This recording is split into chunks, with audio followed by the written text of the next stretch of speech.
बहुतांश फायनान्स कंपन्यांमध्ये आणि बँकांमध्ये व्यवहारासाठी इंग्रजी भाषेचा वापर केला जातो.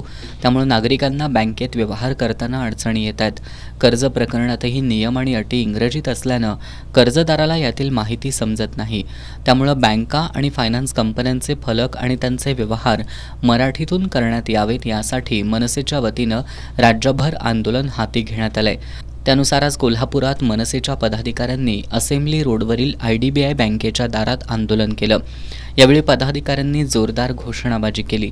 यावेळी त्यांनी बँक अधिकाऱ्यांना धारेवर धरत संपूर्ण व्यवहार मराठीतून करण्यात यावेत अशी मागणी केली.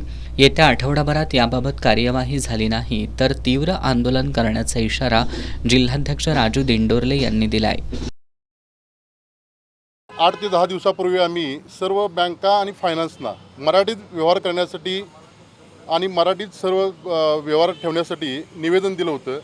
त्याच अनुषंगाने आम्ही गुढीपाडव्याचा जो मेळावा झाला त्या मेळाव्याच्या अगोदर आम्ही सन्माननीय राज ठाकरे साहेबांची भेट घेतलेली आणि भेट झाल्यानंतर साहेबांनी मान्य केलं की मी गुढीपाडव्याच्या सभेमध्ये हा विषय घेतो आणि आज संपूर्ण महाराष्ट्रभर जेवढ्या काय बँका आणि फायनान्स आहेत तिथं मराठीत व्यवहार झाले पाहिजेत, मराठी फॉर्म पाहिजेत, कर्जाचे फॉर्म मराठीत पाहिजेत. आणि आज मला एवढंच तुम्हाला सांगायचं की कायद्यानुसार RBIनं घालून दिलेल्या नियमानुसार आम्ही ही सगळी मागणी करत आहोत. तर माझी सर्व बँकांना आणि फायनान्सना विनंती आहे, येत्या 8 दिवसाच्या आत व्यवहार मराठीत झाले पाहिजेत. अन्यथा आज तुम्हाला मी निवेदन देऊन हात जोडून सांगायला आलो आहे, 7व्या-8व्या दिवशी सांगायला येणार नाही. संपूर्ण बँका आणि फायनान्सची तोडफोड महाराष्ट्र सैनिक करतील.